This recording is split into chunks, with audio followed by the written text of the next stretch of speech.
Hi everyone, this is Lulu with As You Wish Pottery, and in this video we'll be painting this beautiful The Secret Ingredient platter. As always, all of our supplies will be listed on the lesson plan, so let's get started. So to begin, we're going to use a pencil to trace the images on the lesson plan onto tissue paper. Once you have all the images traced over onto the tissue paper, you're going to set the tissue paper on top of the platter, and with a marker you're going to follow along the lines that you traced with the pencil earlier. Keep in mind though that you want to start off with the center and then work your way around the platter little by little, adding all the elements individually. Here, I just want to remind you that the marker lines will disappear after the piece has been fired, so they just are meant to be guiding lines for us. They're not meant to be literal, okay? So just keep in mind though, when you're painting, some things might change. Alrighty, so now let's paint. We're going to be using a small or a medium brush to paint the 2 eggs with 2 coats of mellow yellow.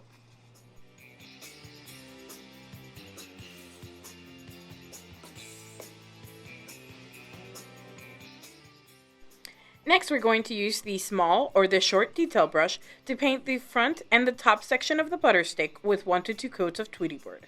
And once you're done with that, you can use the same brush to paint the fill-ins inside of the piping bag using the same color.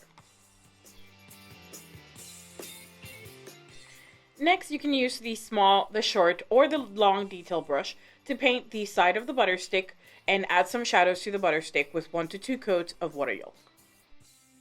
Now we're going to use the same brush in the same color to add some shadows and accent dots inside of the filling of the piping bag. Then, once we're done with that, we're going to paint the spoon underneath the writing, and we're also going to paint the cupcake wrapper inside of the word love. When I was recording this video, I kinda lost track and forgot to paint this at the correct time, but you see I still painted it just the same way with the same brush and the same water yolk paint. Alrighty, so next we're going to rinse off our detail brush and the small brush, and with one of those 2 brushes, whichever you feel the most comfortable using, you can paint the front side of the butter wrapper and the cupcake top with 1 to 2 coats of peach fuzz. Next, you can rinse the smaller the detail brush, and with whichever brush you'd like, you can paint the backside of the butter wrapper with 1 to 2 coats of peachy keen. This part is totally optional, but you can use the same brush and color to add a shadow line to the bottom of the cupcake. Once you're done with that, you're going to switch out to a medium round brush and you're going to paint the mitten using 1 to 2 coats of peachy keen.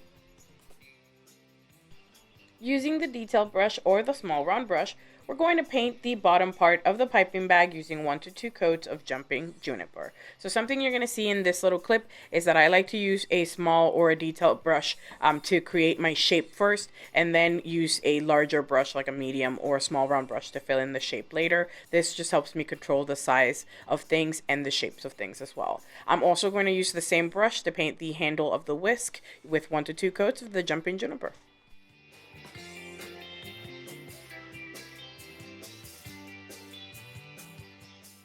Alrighty, so next I'm going to use the short detail brush to paint the tip of the piping bag with 1 to 2 coats of high hole silver. Once I'm done with that, I'm going to switch out to my small round brush, and with it I'm going to paint the top part of the whisk. Now I'm going to rinse off my small brush again, because this time I'm going to use it to paint all the strawberries around the platter with 1 to 2 coats of red blaze.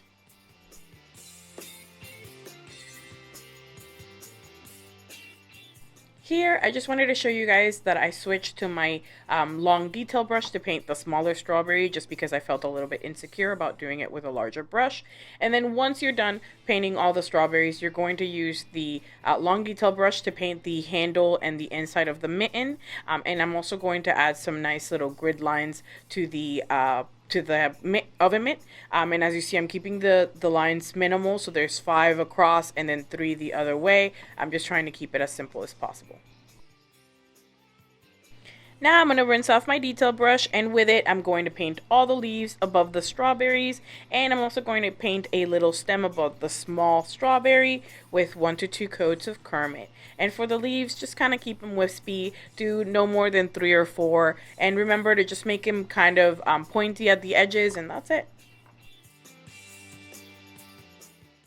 Now we're going to separate the sticker from its backing, but with the contact paper still attached, and we're going to place it inside of the rolling pin in the middle of the writing. We're going to press it down with our hands first, and then once we have it down, we can use a bottle or something a little sharper to get it to stick on a little bit better.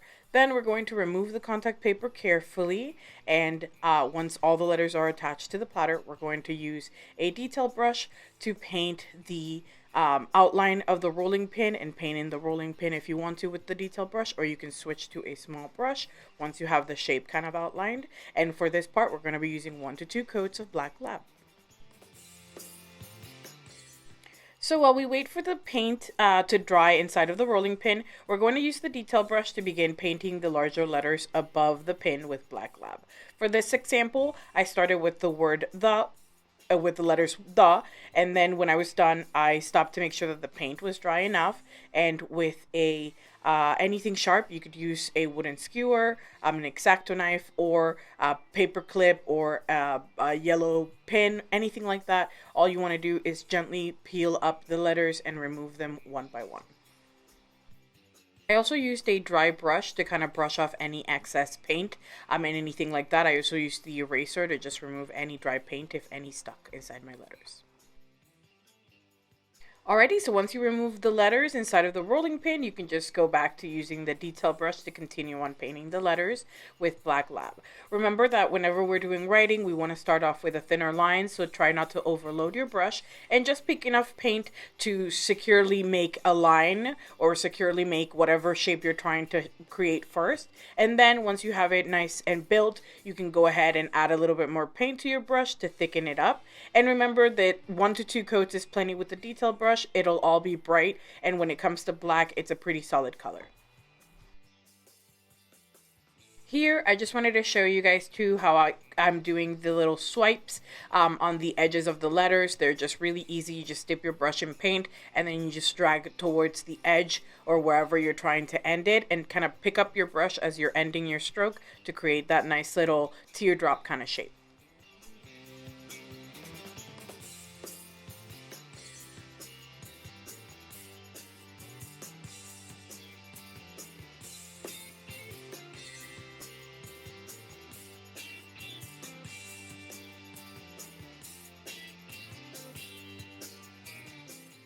Alrighty, so once we're done with the writing, we're going to use the detail brush to outline the larger elements around the platter using the same detail brush and Black Lab paint.